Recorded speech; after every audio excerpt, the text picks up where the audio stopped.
Hey people, Mark here, and welcome to Frigates of the UNSC. Now this is actually a combination of two videos I've already posted. You've probably already seen them both. I was given the suggestion by this commenter, Team Doghouse, thank you for the idea, to put the two videos into one. And I thought, hey, that's a pretty good idea, because the first one got demonetized because I used a couple too many seconds of the Fall of Reach movie. So I'm gonna go ahead and do this, but if you have seen it, I would not begrudge you if you just skipped this one, because you've already seen the video.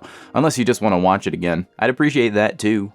I also trimmed some things here and there, and I made it a little more streamlined, because the it's actually kind of old now. Namely things like the really long audio section in the second video, and a couple things that I don't know if YouTube wants me to show here and there in terms of copyright infringement, and I've gotten a little better at certain things, so, yeah, hope you enjoy.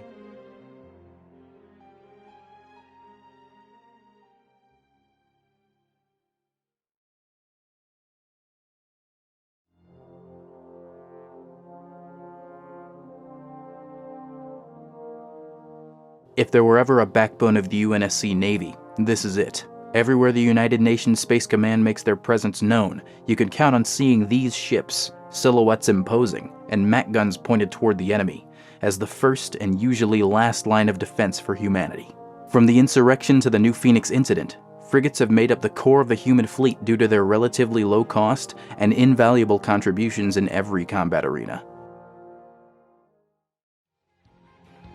While the three frigates were built following the guidelines of the UNSC's standard of frigate design, and at a distance are near identical if you don't know what you're looking for, there are notable differences to be discussed. Three known classes of UNSC frigate were fielded during the Human Insurrection and throughout the Human Covenant War: the Stalwart-Class light frigate, the Charon-Class light frigate, and the Paris-Class heavy frigate, all of which were manufactured by Soviet heavy machinery and saw extensive use in both conflicts, more so than any other ship type. The Stalwart-Class light frigate is the shortest of the three, with a length of 478 meters, weighing in at 0.93 metric tons. Despite their unsuspecting size, ships of this class took part in the most critical moments of the war, and in many cases, were ultimately the key to humanity's victory. The Stalwart-Class will set the tone with its appearance: large, boxy thrusters attached to an otherwise narrow and long hull, differentiating UNSC frigates from other Navy vessels, which usually possess a design centered around a more central frame, with engines directly extruding from the rear. Requiring a crew of 250 naval personnel, and carrying a complement of up to 200 Marines and 64 orbital drop-shock troopers, the Stalwart-Class was a powerful air asset in ground assaults, with the ability to deploy 6 D-77TC Pelican dropships, 12 M-12 Warthog all-terrain vehicles, 6 M-808 Scorpion tanks, and 24 Soev drop pods. Any UNSC force covered by a fully stocked Stalwart was not wanting for reinforcements. The Stalwart sports a Starworks FTL-290C Series 4 Koden-Shaw Fujikawa Translite engine and two massive OKB Karman 56K fusion drives for both maneuvering and travel at sublight speed. The drives have two primary thrusters on each wing, with two secondary thrusters fitted less extremitously. If something is extremitus, it is an extremity, you know? Whatever, there's no word for that, I just checked. But it should be a word, it makes sense. The Stalwart's hull is composed of 60 centimeters of titanium A armor plating, and the ship's armament consisted of 16 M58 Archer missile pods, 76 M340A4 Streak missile pods, 6 M870 Rampart point defense guns, 52 M710 Bulwark point defense guns, and one Mark II light coil 56 A2D4 magnetic accelerator cannon, weapons smaller than many human warships, but nothing to scoff at, unless you're an average Covenant warship, that is. As with many UNSC ships, the MAC runs nearly the entire length of the ship, and unlike the Halberd-class's MAC battery, only houses a single launch rail. Its lower boom houses the gun itself, while the upper boom contains the fire control systems and pulsed power storage. External power sources for MACs are necessary, much like the power capacitors aboard the Halberd, so the ship doesn't have to power down every time it fires. Aside from its weapons, the Stalwart also possesses one magazine-fed coil gun accelerator cannon for deploying helljumpers feet first into battle. Hoorah! In naval combat, the Stalwart fills the role of a pesky escort ankle-biter, nipping at Covenant ships and occasionally firing off a full MAC round, with a genuine chance of damaging shields or even hull, providing the lead ship they were escorting was able to follow through, and that they managed to avoid Covenant energy projectors and plasma lances, which would absolutely skin them in one shot if well placed. Like many UNSC ships, the Stalwart is not without its flaws. Unlike the Halberd, the bridge of the Stalwart is very visible, and while it has auxiliary life support systems for emergencies, it remains vulnerable if cut off from the rest of the ship, either by vacuum breach or fire hazard. Further, the externally attached and exposed engines leave the ship vulnerable to partial neutralization. The construction of these flanking engines is such that if one engine is disabled, the ship can only direct rear force out of one side, which would send the ship spinning in space and render its MAC, its primary weapon, effectively useless. The Stalwart isn't the most vulnerable to this, but captains of the Charon and Paris classes were wary, I'm sure. The placement of those engines could turn a near miss into a fatal blow.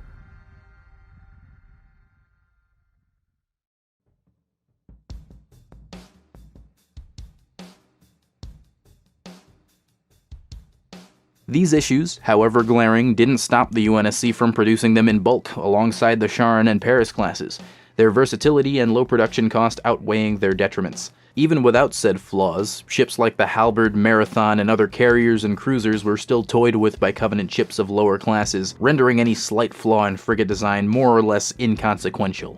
There are multiple known Stalwart-Class light frigates that took part in battles throughout the war, least notable of which being the UNSC Stalwart Dawn. All that we know about this frigate is that she was present for the Battle of Reach and provided air support near New Alexandria on August 23, 2552. It was hailed by UNSC Army Sergeant Major Duval, who made the request for cover to facilitate the departure of several civilian Egret space liners from New Alexandria Spaceport, carrying hundreds of evacuees. The Stalwart Dawn was unfortunately unable to respond, leading to the destruction of a single transport, Transport 6 Echo 2, at the hands of a Covenant SDV-class heavy corvette. The Stalwart Dawn has not been seen or mentioned since, and due to the particular nature of the battle for Reach, especially around New Alexandria, I believe it's safe to say she was likely destroyed. The UNSC Meriwether Lewis, named after the explorer famous for the Lewis and Clark expedition, is one of the oldest UNSC ships still in service as of October 2558. Its status following Cortana's reclamation is unknown. In 2531, this ship was served on by, get this, Captain Jacob Keyes, not yet captain. When accosted by Covenant boarders, this ship survived a Covenant boarding, by the way, Keyes charged the aliens with nothing but an M6 Magnum, sustaining multiple injuries in the form of plasma burns, known to melt infantry armor. The man's bravery earned him a Medal of Honor, not the first or last honor for the UNSC to bestow him. Following the war, the ship worked in some capacity to require or merit a Spartan contingent, including then Spartan Commander Edward Buck, prior to his transfer to the Infinity, and then Fireteam Osiris.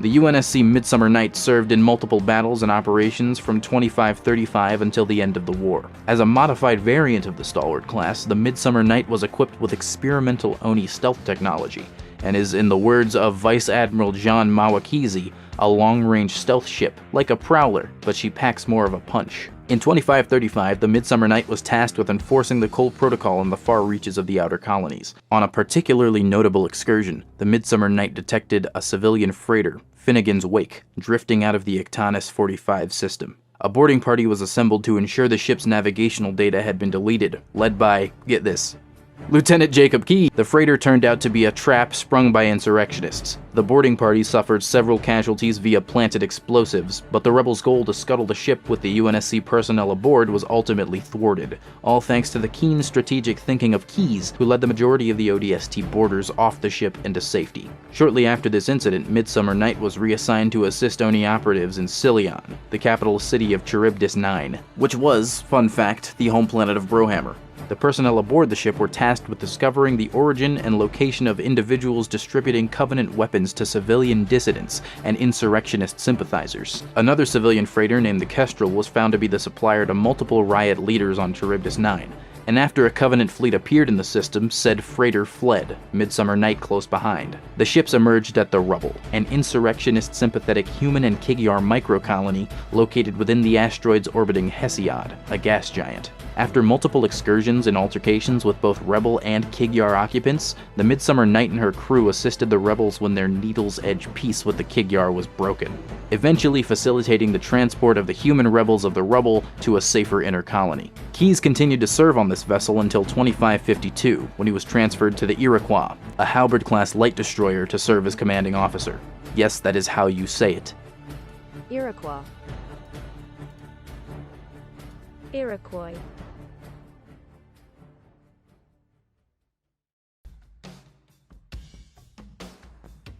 And finally, the most notable Stalwart-Class light frigate needs no introduction. Responsible for one of the most critical moments in the entire war, and instrumental in stopping the firing of Delta Halo, In Amber Clad is one of the most recognizable names in the entire UNSC Armada.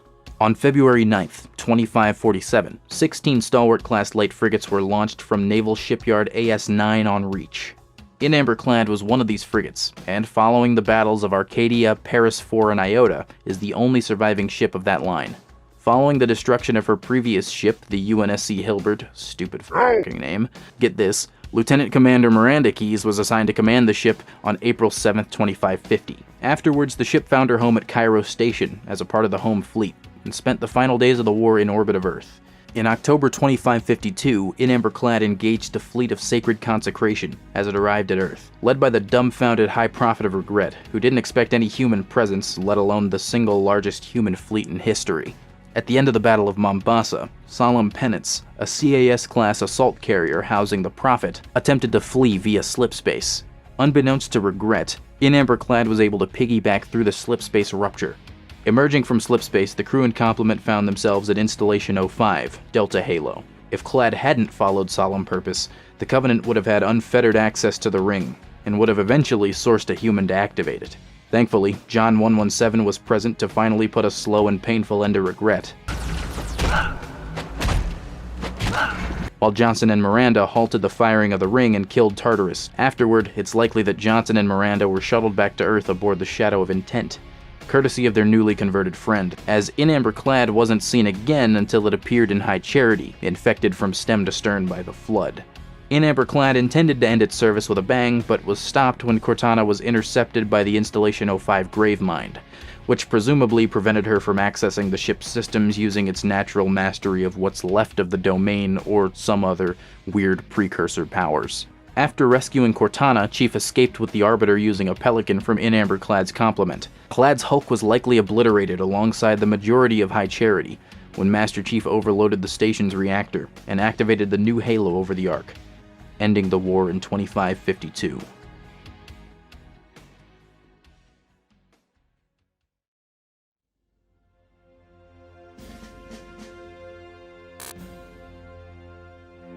Longer and lighter than the Stalwart-Class is the Charon-Class light frigate. With an enlarged hangar bay and significantly larger crew and marine complement of 782, the Charon-Class is more suited to deploying infantry and armor for ground assaults than its two sister classes. Its smaller mass can likely be attributed to its increased cargo capacity, with more space allocated to its extendable insertion bays. The ship is powered by a Naoto Technologies V4L deuterium fusion reactor, with two rear extruding engines for maneuvering, and FTL is provided by, same as the Stalwart-Class, a Series 4 Koden Shaw Fujikawa Translite engine. The Charon-Class shares engine placement with the Stalwart, only one primary engine per wing with two secondary engines closer to the inhabited portions. The Charon-Class is a bit of an odd duck, with fewer details available for her design. For example, while the exact ideal complement and crew are known for the Stalwart-Class, the crew capacity is simply listed as 782 in Halo Forward Unto Dawn. I know that's not just naval personnel, so some amount of that is presumably Marines and ODSTs. The exact amount of vehicles on board is also unclear. In-game, we can see that forces from the UNSC Forward Unto Dawn have deployed at least 2 D-96 TCE Albatrosses, 2 M313 Elephants, 7 D-77H TCI Pelicans, 3 M808C Scorpions, numerous SOEV drop pods, M12 Warthogs, and AV-14 Hornets, but when comparing this to the Stalwart-Class, I think it's fair to say this was probably not a full complement.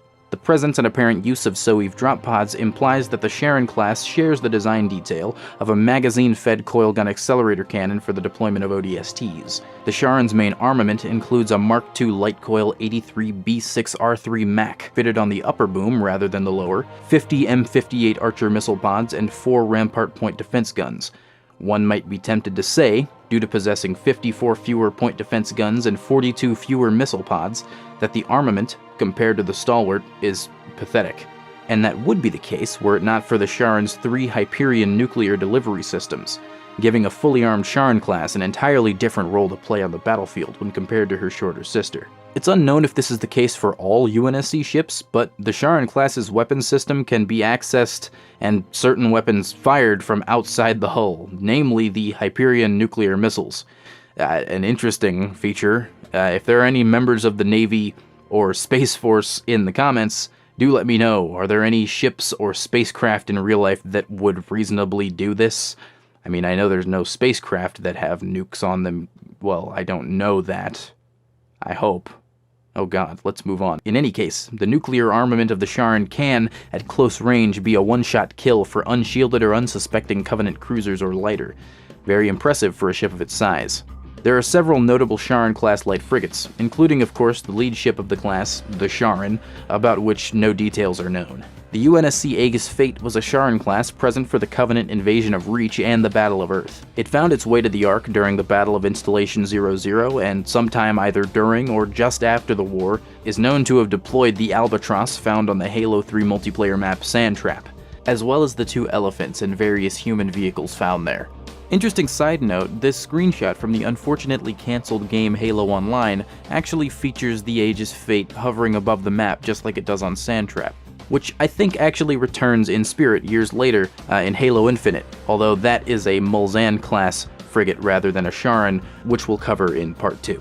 The UNSC Chiaglosa was an ill-fated Charon that engaged the fleet of Sacred Consecration during the Battle of Earth, but it was cut clean in half, likely by a plasma lance. Battle Group Victory, a fleet of at least 7 Charon-Class frigates fired at the Forerunner key ship at Voi, doing predictably nothing. And an unidentified Charon extracted the final evacuees from Algolis in 2549, the members of the Hades Corps Demolition Squad, who you might remember were responsible for destroying this mech suit thing. I'm actually going to do a breakdown on this and a bunch of other mechs in the UNSC, so stay tuned. And that is the last UNSC-aligned Charon to mention other than the most famous one, which we'll save for last. There are a few Charons who were not UNSC, rather Colonial Military Authority commissioned, 2 of those being the CMA Arabia and the CMA Vostok, both a part of Battle Group 4 and led by a Hillsborough-class heavy destroyer. The group was deployed to Harvest to investigate the loss of contact with the system's populace. There, the battle group became the first UNSC naval forces to encounter the Covenant, and both Charons were lost to a single Covenant Razis-class interdictor, which was also responsible for the destruction of Harvest. The Bellicose was commissioned as the UNSC Bellerophon. What? Bellerophon. But when commandeered by insurrectionist forces, it was renamed, probably because nobody can say that shit. 3 times, this Charon was engaged by then-Captain Preston J. Cole, commanding an unidentified UNSC heavy destroyer. 2 of 3 times it escaped, and on the final engagement the battle was fought to a draw. One of the most impressive uses of a Charon, or sloppy uses of a heavy destroyer as there has ever been. On March 12, 2526, the Bellicose served as the meeting place of various rebel groups, including the Biko Independence Army, the Venetian Militia, the Secessionist Union, the People's Occupation of Reach, the Gao Liberation Force, and the Freedom League of Jericho 7. Later, the Bellicose fought without allegiance during the Battle of 18 Scorpii and the Battle of Psi Serpentis and was captained by, interestingly, Lyrene Castilla, Preston Cole's ex-wife. The Iliad was another rebel Charon and served as the flagship for Colonel Robert Watts, former leader of the URF. It engaged UNSC forces in 2513 during Operation Trebuchet over Eridanus. During the battle, it notably ripped a UNSC cruiser in half by attaching towing cables and accelerating.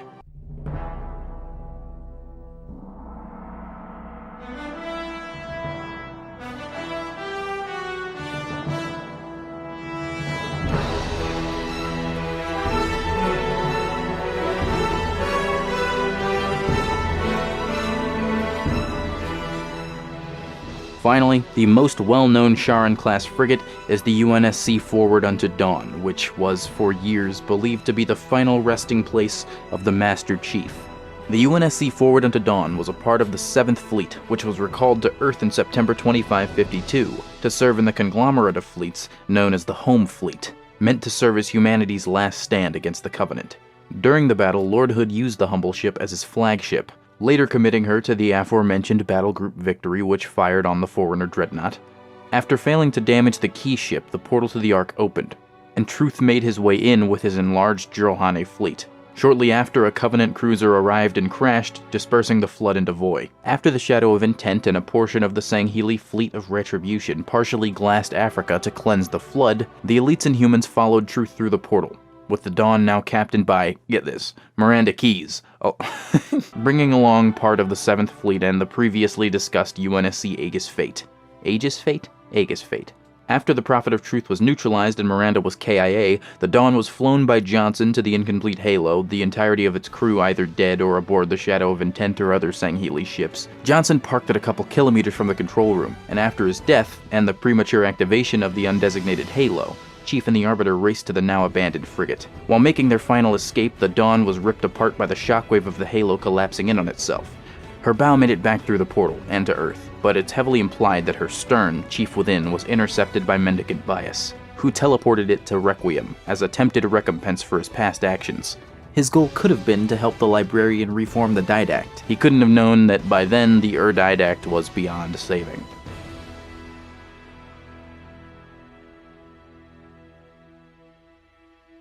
In the years following, the rear half of the Forward Unto Dawn transformed into a Strident-Class frigate, for some reason, and drifted as a derelict for some time before her distress signal was discovered by Jul 'Mdama's Covenant Remnant faction, followed by the Infinity. After destroying a Covenant cruiser, the Dawn found its final resting place on the surface of Requiem. Rest easy. You deserve it.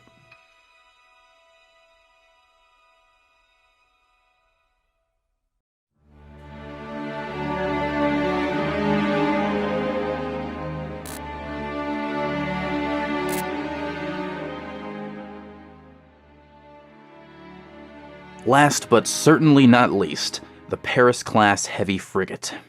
The Paris follows the aesthetic motif and includes many of the same design features as her sisters. Externally mounted rear engines on port and starboard, externally mounted bridge, fusion drive for power and propulsion, 2 booms extending from the front to house its MAC and necessary systems.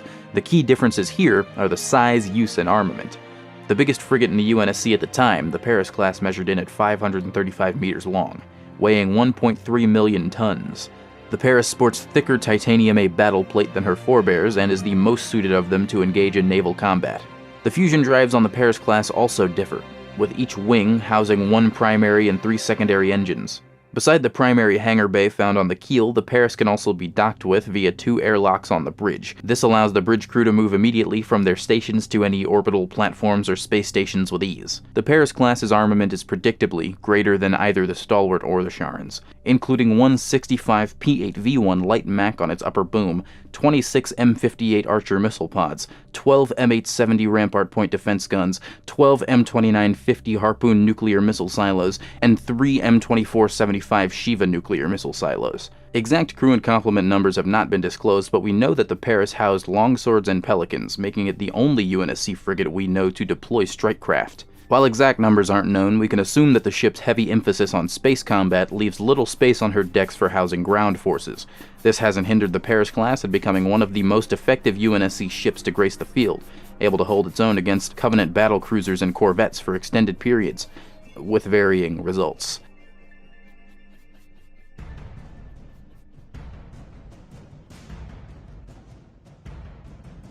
Interestingly, a few UNSC formations centered around the Paris-Class have been described by Halo fleet battles. Arrowhead Formation, 3 Paris-Class frigates focusing on use of their MAC weaponry over missile armaments.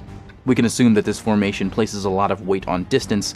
You wouldn't want to employ this at close range, or else you'd constantly have to swing all of the ships around to aim the massive guns and stay in formation while doing it. Shield Formation, 4 Parises intended for defensive work.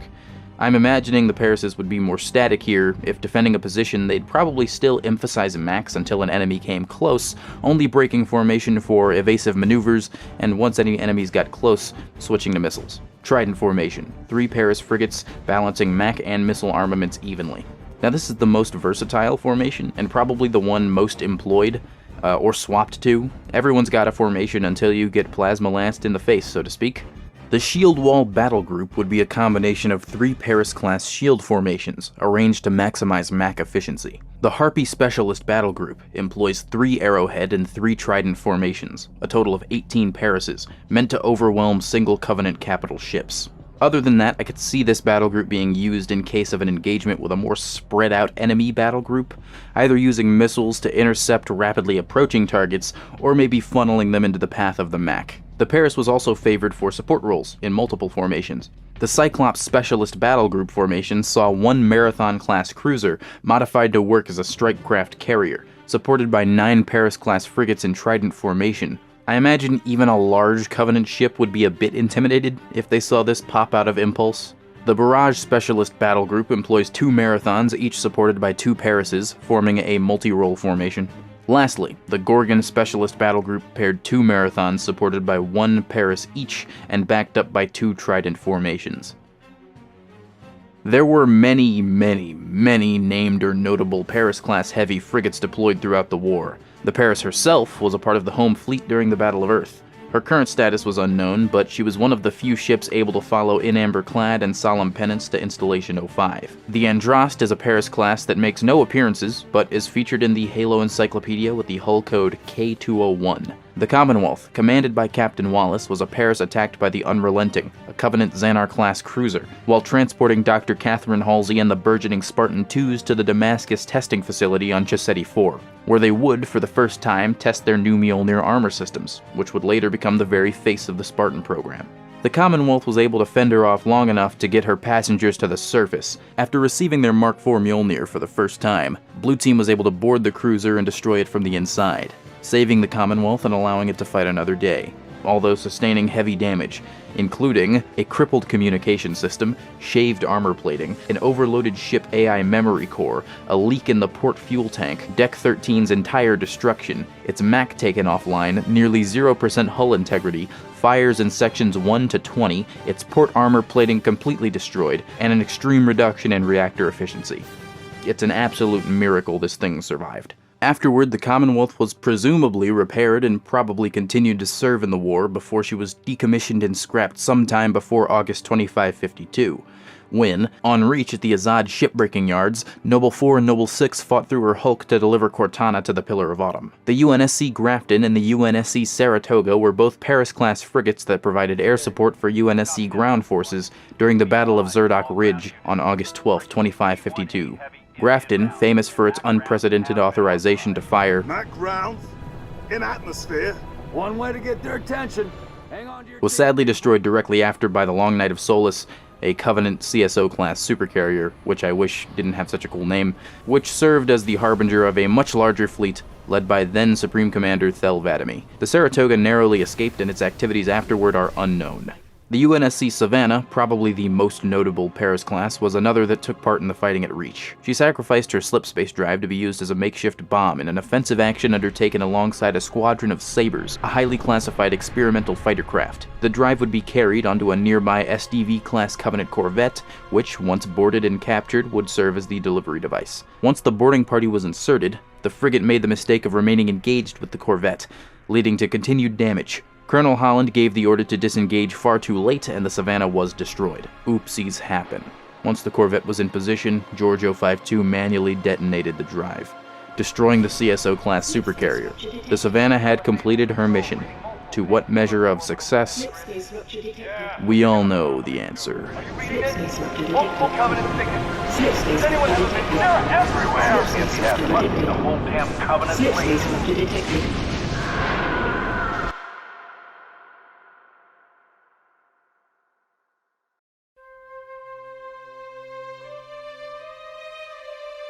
The UNSC Gettysburg served a critical role in the final year of the war. On July 17, 2552, the Gettysburg responded to a distress call from, get this, then Commander Jacob Key of the Iroquois Halberd-class light destroyer in the Sigma Octantis system. Joining the Iroquois only after the Keys loop, the frigate, among other ships, formed Battle Group Leviathan and successfully repelled Covenant forces in the Battle of Sigma Octantis 4. Afterward, the ship returned to Reach, where it was badly damaged in the ensuing battle. It was, quote, gutted from stem to stern when a Covenant energy projector obliterated the bridge and life support systems. All was not lost, though, for the Paris-class frigate, when the survivors of Installation 04 managed to board and capture the Ascendant Justice, a Ruma-pattern light carrier, which they used to return to Reach after discovering the High Prophet of Truth's massive fleet en route to Earth. When they arrived, Cortana informed the crew that the Ascendant Justice was in need of an extra power source to make faster slipspace jumps, and warn Earth of the coming threat. After they rendezvoused with Vice Admiral Danforth Whitcomb of the UNSC forces left on Reach, they eventually found the heavily damaged Gettysburg, its mech and power generation still functioning. The UNSC forces repaired the Gettysburg long enough to be habitable, and attached the ship to the Ascendant Justice, forming the first ever human Covenant hybrid ship, the Gettysburg Ascendant Justice. Fucking awesome. Halsey used the Gettysburg's flash cloning facilities to treat the team while they replaced the bridge's shattered windows with armor plates, and placed monitors on them inside to make the bridge usable again, a setup which honestly should be more common anyway. Why don't you give them more windows to look through? Well, maybe I will. Maybe then someone might appreciate the aesthetics. In order to buy time for Earth, Operation First Strike was initiated. With Spirit dropships reinforced by armor from the Gettysburg's hull, Blue Team boarded the unyielding Hierophant, a mobile repair and refit station. After losing Grace, the team set the station's reactors to overload, destroying it, slowing the fleet's plans, but not enough to stop their advance. While all this occurred, the Gettysburg was separated by the Ascendant Justice, which moved into the outer reaches of the system to perform reconnaissance. Upon realizing the fleet was still fully capable of moving on Earth, the Ascendant Justice, piloted by Vice Admiral Whitforth and Elias Haverson, lured Covenant ships closer to the unyielding Hierophant. 12 Covenant warships were caught in the blast, as well as the Ascendant Justice and the 2 officers. However, the Ascendant Justice's slipspace drive had been removed and placed into the Gettysburg, and Cortana initiated a random jump in accordance with the Cole Protocol and promptly returned to Earth. There, the Gettysburg docked at the Borneo space tether, and Fred and Linda informed Oni of the coming threat.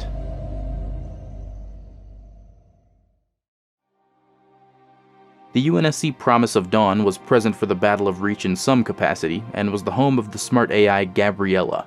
Gabriella was unique in that she is the only AI that contains the entirety of human history in her data storage. The Promise of Dawn was assumed lost until the next year, when Oni received a distress call from the Covenant planet Sefun 3. She'd crashed there, and her survivors had set up a makeshift settlement, which was destroyed by Jul Mdama. Also on the planet, wanted scientist Dr. Chen Bax was in possession of Gabriella, and wasn't keen on handing her over. Due to the sensitive nature of the situation, Linda 058 was dispatched alone to recover the AI and eliminate the Doctor, whom Oni considered to be a liability. Linda found that Chen had become disillusioned with Oni and was outwardly hostile to Linda when she arrived, along with his loyal band of fellow survivors. Once the Covenant remnant began to move toward the settlement and its occupants, Chen implored Linda to save them, and detonated the reactor of the Promise of Dawn. The explosion triggered an avalanche that wiped out a large portion of the Covenant ground forces, allowing his followers to escape with the Spartan.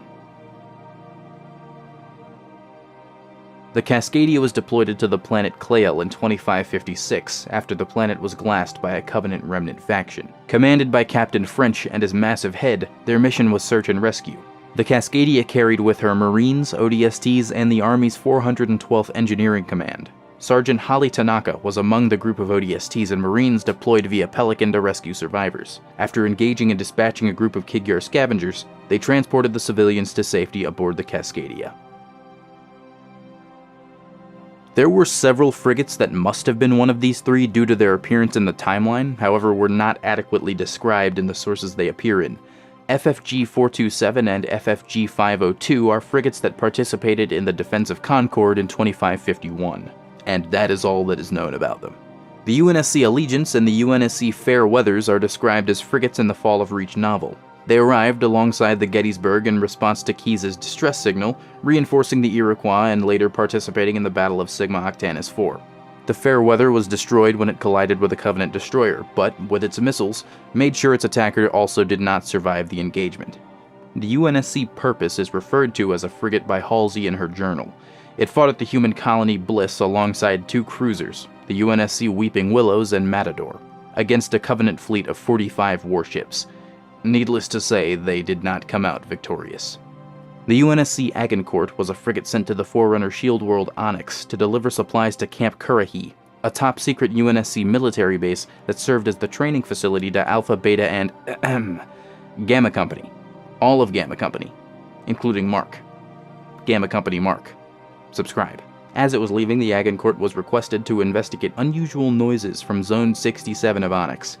There, the ship was attacked by the recently reactivated Onyx Sentinels and subsequently destroyed. The UNSC Swift Justice was described as long and blocky, with a bifurcated bow and a squat command deck atop its back, which, the ship didn't really do anything notable, it just existed, and deployed troops to investigate an abandoned UNSC passenger ship. In September 2517, the UNSC Journeyman was deployed to escort the UNSC Dartmouth, but before they reached their charge, the Dartmouth was captured by insurrectionist forces. The UNSC Ready or Not, cool name, was a frigate in service in 2535, and while patrolling encountered the UNSC Midsummer Night, remember the Midsummer Night from earlier, along with the insurrectionist survivors following the Battle of the Rubble. The UNSC Tannenberg was active in 2535 and assisted the UNSC Circumference, a prowler, in the search for Kurt 051, who had gone missing in the area. The search was fruitless and, due to Covenant presence, had to be called off. And finally, the UNSC Tripping Light was a frigate of unknown classification, and following taking extensive damage during a battle in 2547, its slipspace drive was scheduled to be dismantled. Halsey, however, had a different plan in mind for the drive.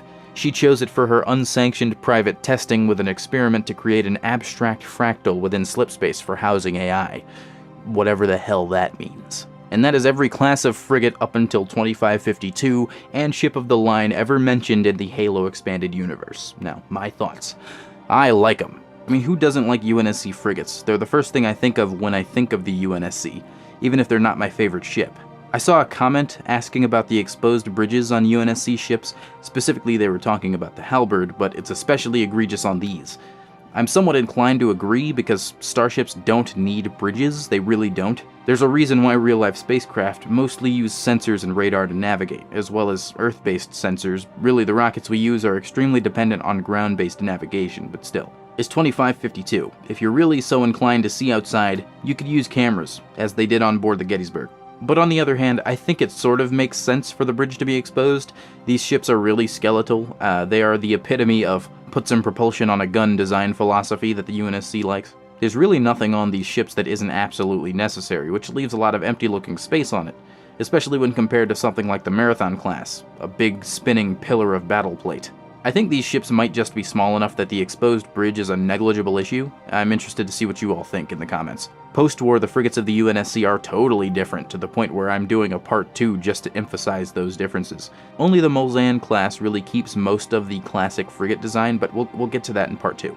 Other than that, thank you all for your patience. It's taken a while to research, write, record, gather footage and images, edit, and process all this video alongside having school and work and stuff to do. I would just love it if you'd subscribe. That would make me happy, and then I'd endeavor to make you happy with a new ship breakdown and lore video whenever I can. Thank you all for watching this long-ass video. If you made it this far, comment, "Get this, Captain Jacob Keyes."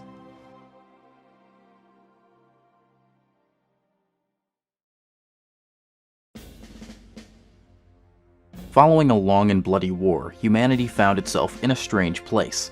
Thanks to the splintering of the Covenant, they have the largest remaining navy and military, and the most territory of any faction. Thanks to their wide-ranging skill set, they've reverse-engineered Covenant and Forerunner technology to create ships greater than many fielded even by their now-defeated alien enemy. But they have next to no allies, and distrust is rampant within their own borders. To re-establish order and ensure the enemies of humanity are held at bay, the UNSC needed new weapons to keep up with their alien assailants. These were those weapons.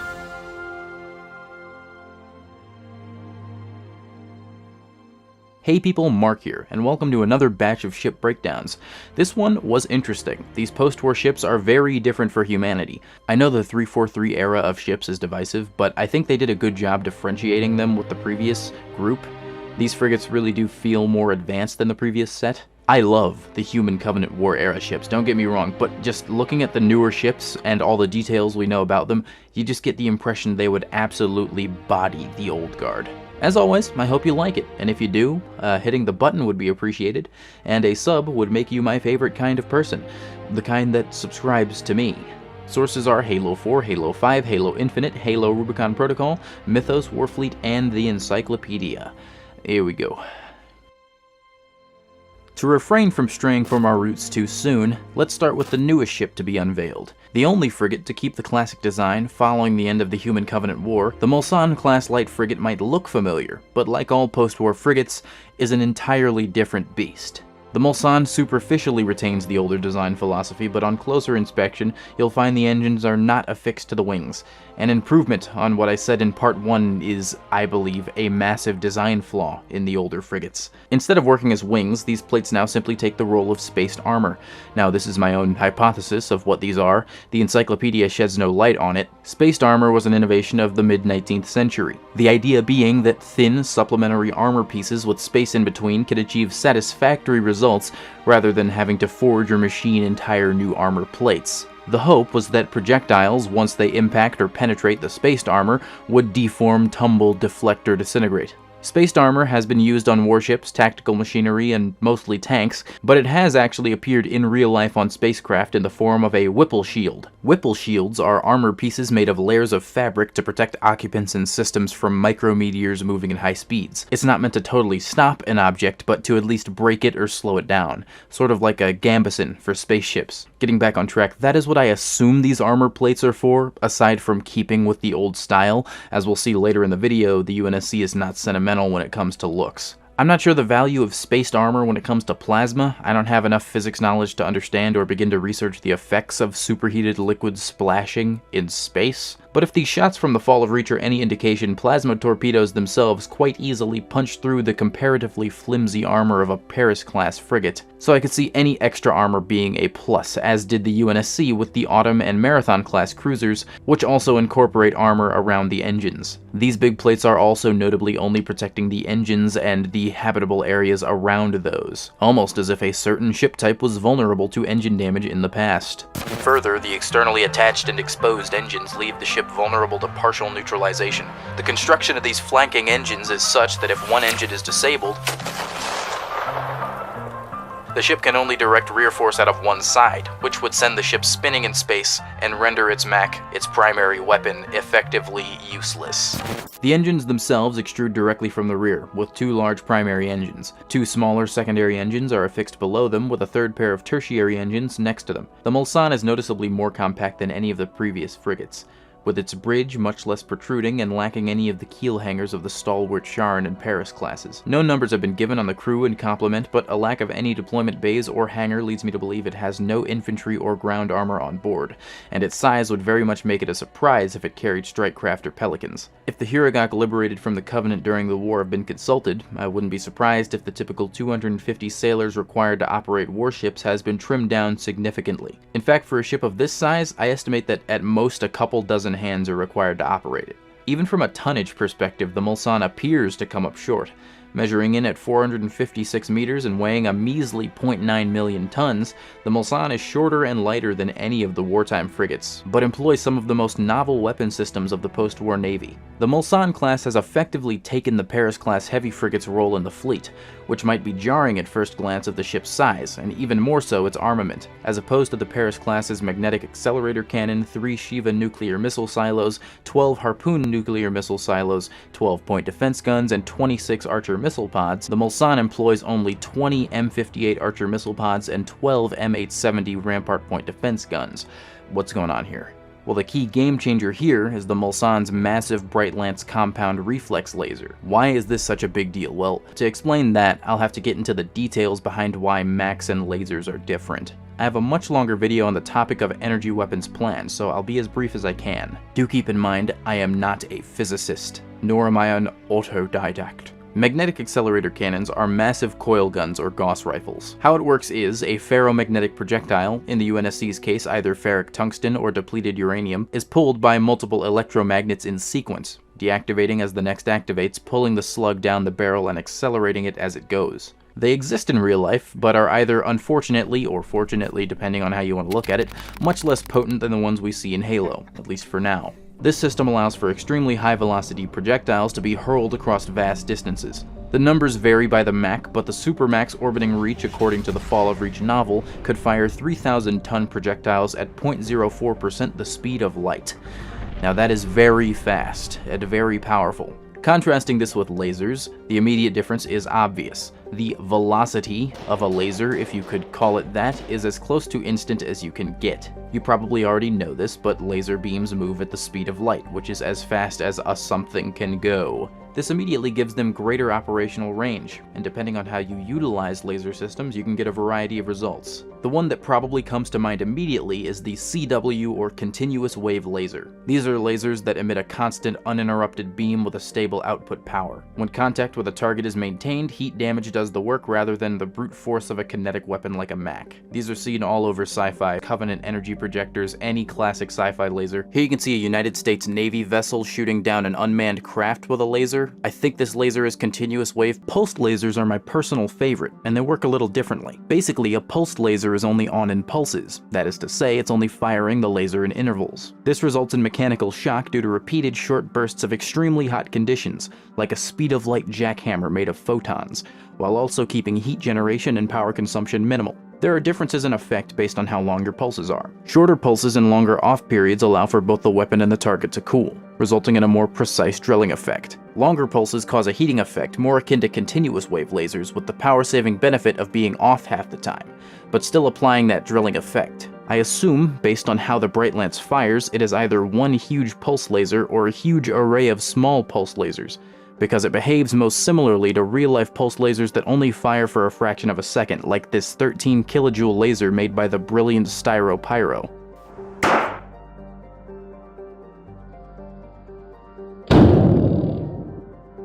If you haven't seen his channel, check it out. He is an absolute psychopath. It's in the description.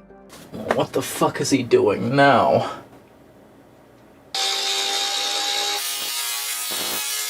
As I said, all the real-life examples of extremely high-energy pulsed lasers I can find only fire for a fraction of a second because of the ludicrous amount of energy they take. But using my ever-so-fallible human eyes and some video editing software, I deduced that the Bright Lance fires for about 1.14 seconds a pulse. So smarter people than me can work out what that would do to something, while I will simply state that a laser the size of the Bright Lance with the power generation and storage technology of the UNSC, that would definitely do some damage. More than a Mac?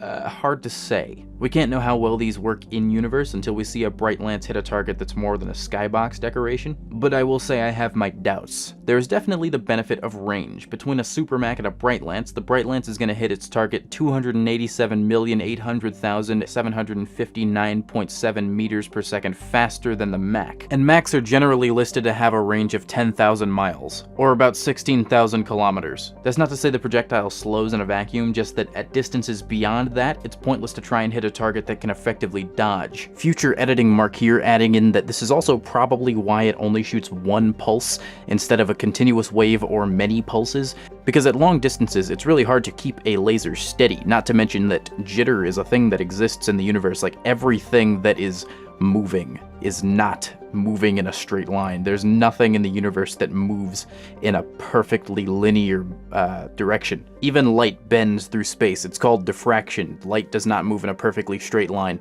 But at 10,000 miles, you can definitely move out of the way of a laser beam once you deduce what trajectory it's coming from. And in combat, when things are moving really fast, there's obviously not a lot of time to keep burning away at one precise location for a pulsed laser that's firing many pulses, or a continuous wave laser to be doing that. It's just not feasible. Again, it could be worth the change, hard to say. I will say it takes considerably more energy to make a laser that can pierce armor than a kinetic weapon that flings a piece of metal, but we'll get into it when we talk more in depth about laser weapons at a later date. Back on topic, most notable ships of the Mulsanne-Class. There's the UNSC Mulsanne, of course, the lead ship of the class. The UNSC Panama was a Mulsanne active sometime after 2553. We know of two engagements that the Panama took part in. On an unknown planet, an unidentified class of Covenant assault carrier named Purveyor of Virtue, affiliated with an unidentified faction, targeted a UNSC fuel and power processing station. The Panama alone is obviously no match for a Covenant assault carrier, but being so close to the apparent capture target, the carrier refused to fire back for fear of damaging the base.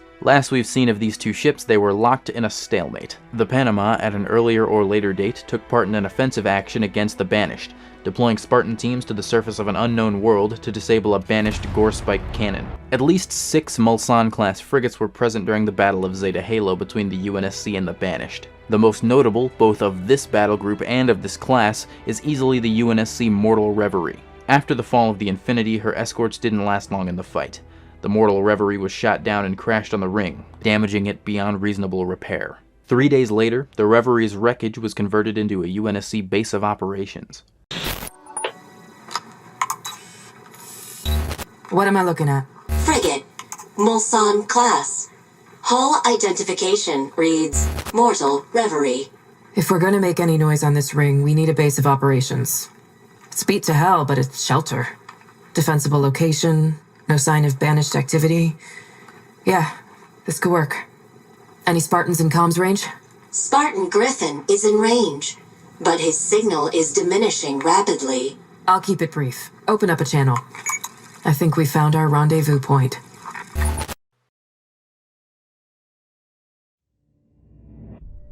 In stark contrast with the Mulsanne, the Anlace-Class light frigate is a complete departure not just from UNSC frigate design, but from the entire UNSC ship design philosophy. It looks, operates, and fights in a totally unique manner among human ships.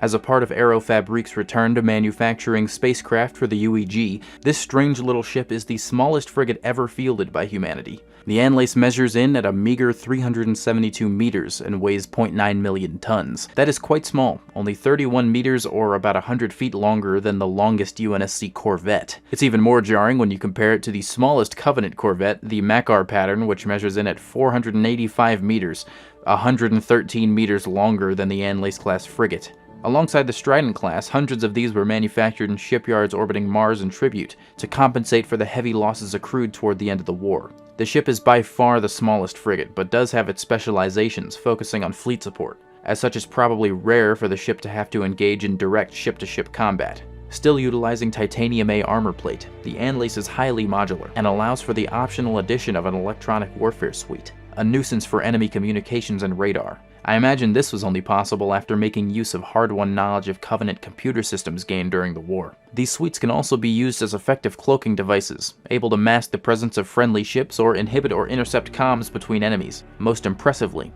2 Anlaces equipped with an electronic warfare suite working in tandem are able to project a jamming blanket over an entire planet, effectively shutting down an entire system. The most powerful aspect of the Anlace-Class, in my opinion, is its high-definition sensors. These powerful little ships are able to accurately detect any object larger than a warthog, up to 10 light minutes away. That's 111,800,000 miles. To try and help comprehend this, here's a picture of Earth from 40 million miles away, and Earth is about 46,372,727,000,000 times larger than a warthog. So yeah, that's pretty impressive.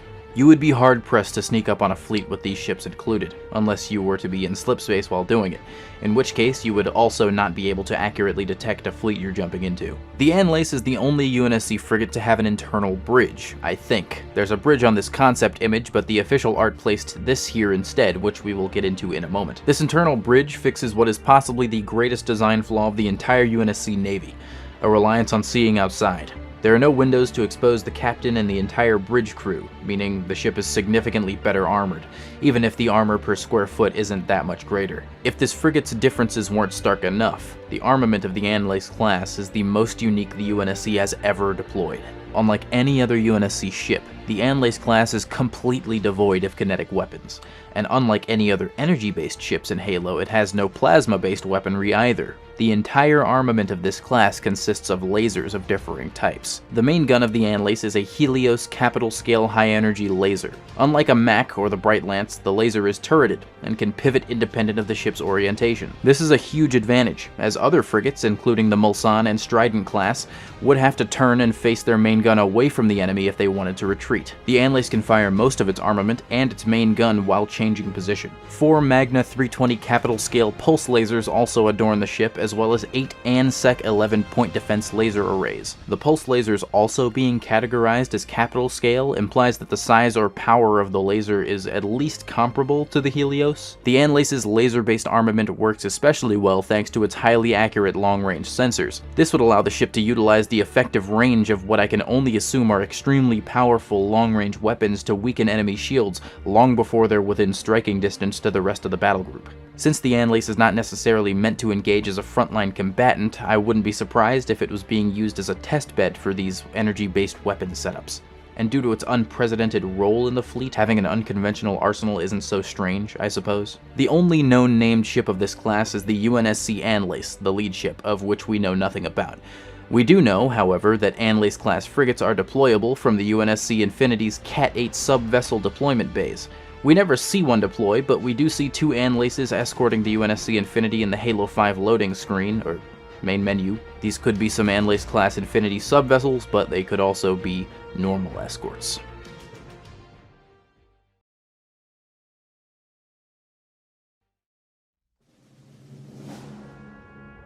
Aside from the Infinity, one other ship has taken the spotlight of the post-war UNSC fleet. The Strident-Class Heavy Frigate is one of the most powerful ships the UNSC has ever manufactured. It, alongside the Infinity, Autumn, Poseidon, and Vindication-class warships, are evidence that the UNSC is approaching a level of technology that humanity hasn't seen in over 100,000 years. Also manufactured by Aerofabrique, production began just before the end of the war in 2549. This ship represents some of the greatest innovation in the human naval industry. Measuring in at 575 meters and weighing in at 1.1 million metric tons, the Strident is easily the largest UNSC frigate, and represents the new apex of frigate design. Despite its size, the attack escort role of the Strident-Class is more akin to the light frigates of the past, being more versatile and able to support ground assaults more effectively than the Anlace or Mulsanne-Class frigates. Also betraying its size, the required crew of the Strident-Class is significantly lower than previous heavy frigates. Requiring only 190 sailors, the ship incorporated quality of life and ease of use improvements acquired through reverse engineering by human scientists, and likely suggestions from Oni-acquired Hiragox. During the Human Covenant War, humanity's dominance in the ground arena is most likely what led to the role that frigates now occupy as the focus of the UNSC Navy, with ships like the Stalwart and Charon classes in multiple instances rising to the occasion and culminating in a human victory. However, despite those ships' heavy ground support utility, the Strident incorporates only 1 Pelican dropship bay, with external hull clamps that can facilitate up to 3 more Pelicans. Furthermore, the Strident is not usually known to carry expeditionary troops in the form of Marines, with the exception of orbital dropshot troopers and the Soev drop pod deployment bays needed to insert them properly. I'm looking at you, Marines on a Pelican in the Ark cutscene. Get off your ass and jump out. Interestingly, deployment bays for OF-92 booster frames are also included on the Strident-Class, a heavily armed single-pilot spacefighter usually reserved for deployment on board prowlers by Spartans. This was an addition I could see being made after witnessing time and time again the effectiveness of Spartan boarding parties, from the very beginning to the very end of the war. The engines of the Strident-Class also directly protrude from the rear of the ship, also utilizing spaced armor plates to protect them from plasma fire. The Strident is still armored with the UNSC's signature titanium armor plating, but for the first time among any human ship is able to be outfitted with energy shielding. While delays in the mass production of the ships in the aftermath of the war have prevented the majority of Stridents from utilizing this function, small generators are standard issue for sealing airlocks and hangars. Channels for waveguides and bay sockets for emitters are installed, making final integration of the main shield generators a straightforward process once they're made available. The bridge of the Strident includes a state-of-the-art combat management system and a data core able to store smart AI. The AI and automated systems handle target detection, threat evaluation, tracking, and calculation of firing solutions, but target priority and weapon release authorization is still in the hands of the crew, most likely unless direct orders are given to an AI to fire at will. You have the mech gun, Cortana. As soon as they come in range, open up. Gladly. Which brings me seamlessly to the greatest strength of the Strident-Class frigate. As a bit of a return to form, the Strident has no energy weapons. The ship stays to the tried-and-true methods of ship combat, supplemented by new technology that only improved the effective strategies that the UNSC had grown used to. The Strident-Class is the only post-war frigate to have a magnetic accelerator cannon, bringing back the bifurcated frame of old. The ship's Mark IV heavy-coil 94B1E6 Mac is a cut above the Paris-class's 65 P8V1 Light Mac, which we know can, in 2 shots, break the shields of Covenant light cruisers and punch straight through the hull. This gun brings the Strident dangerously close, in my opinion, to the designation of destroyer, as it rivals them and the light cruisers in firepower. And when coupled with the frigate's optional Hyperion warhead missile silo, it can, quote, easily down a variety of Covenant capital ships, end quote. Aside from the 6 MH-70 Rampart Point defense guns and 2 M42 Archer missile pods, the entire remaining armament of the Strident-Class is new. like the Mark 57 Arena Point Defense Gun, with 6 of them mounted in quickfire configuration with the Mark 55 Caster naval coil guns, of which there are 5. The Mark 55 Caster is a new iteration of the Mark 40 Caster naval coil gun, which had previously only ever been used on the Mako-class corvette, a ship type that fell out of wide use during the Human Covenant War. With the help of the new combat management system and target scanner, incoming threats are evaluated, and ammunition types are switched to either sub-caliber armor-piercing sabots or proximity detonation fragmentation shells on a target-by-target basis. The first of the new era of frigates, the Strident-Class, was actually the first deployed in 2549, 2 years before the end of the war, the lead ship being named, predictably, Strident. I want to retroactively correct a statement I made in Part 1 of Frigates of the UNSC. FFG 427 and FFG 502 were not in fact Stalwart, Charon, or Paris-class frigates, but early Strident-class frigates, likely a part of the first batch to be manufactured. They participated in the defense of Concord in 2551, and it's likely that with all their technological innovations, their presence was integral to achieving a rare UNSC naval victory, forcing the Covenant to retreat. An unknown Strident-class frigate deployed ODSTs to an unknown world in 2552. Of these ODSTs included then Lance Corporal Sarah E. Palmer. The UNSC Infinity is widely known to carry up to 10 frigates, either Anlace or Strident-Class. Of these ships, only one designation is known, Infinity Subvessel 3, a Strident-Class, which implies the existence of Infinity's subvessels 1, 2, and perhaps 4 to 10 if all the Infinity's Cat 8 subvessel deployment bays are utilized. But any number of these could also be Anlace-class light frigates, we just don't know. As a part of Expeditionary Strike Group 1, Subvessel 3 and at least 3 other Stridents, it's hard to tell in this cutscene, were deployed from the Infinity to engage the Storm Covenant fleet orbiting Requiem in February 2558. Subvessel 3 is also known to have destroyed a Xanar pattern light cruiser, which had been deploying troops to engage Fireteam Crimson. At least 3 Strident-class frigates escorted the Infinity as a part of Battlegroup Dakota, engaging the Mantl's approach during the New Phoenix incident, but were unsuccessful in stopping the ship and were likely unable to cause any meaningful damage. Multiple Stridents were forcefully powered down in the wake of Cortana's reclamation, but later, during the created conflict, at least 5 were deployed by the Infinity during Operation Wolf, an effort to retrieve cryogenically frozen cloned brains of Catherine Halsey, which would go on to create a certain potent weapon. It's been 6 months. Where have you been?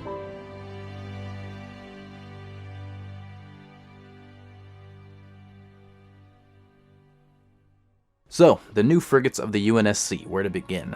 I really like these, and I have to say the creation process of this video made me sad that 343 has never really focused on the naval combat side of things. I mean, they've got their hands full right now, but once things return to a stable point for Halo, which, for reasons I'll explain in a later video, I am convinced they will, I hope we get to see more of this stuff, especially weird things like the Anlace or the Mulsanne's Bright Lance. I want to see a Strident get the spotlight, I want to see its shields flare. Anlace-class frigates in particular catch my eye, because they only ever appear in the background of Halo 5, but like, you introduce a new frigate that unique and you never show it do anything? Come on. The energy weapon incorporation is just so intriguing to me. Now that the Infinity is out of the way, I want to see a battle group of Stridents, Mulsannes, and Anlaces led by an Autumn-class. That would be sick. But it's not entirely implausible that we'll get to see that. Right now, it's all hands on deck for Halo Infinite, as it should be, but in the future, a Halo Wars 3 is not entirely imperceivable. It's been pitched before at 343, and in 2017 they revealed that a rejected concept for the game was placed on the shelf. Several concept artworks are public, and the pitch was primarily concerned with how they could do space combat. This was news to me as of writing this, and if this art is any indication, I am waiting with bated breath for anything to come of this. In conclusion, the new frigates of the UNSC are different, very different. We've yet to see them really shine, but they represent the colossal change the UNSC has gone through over the course of the war. That's all for this video. Let me know in the comments which, if any, of these were your favorites, but if you just hate all of these and everything 343 makes, I guess that is an opinion you may hold. If you liked it, please like, it helps out immensely. Let me know if there are any ships or Halo topics in general you'd want to see me cover, but for now, hasta luego. Arrivederci. Bye-bye.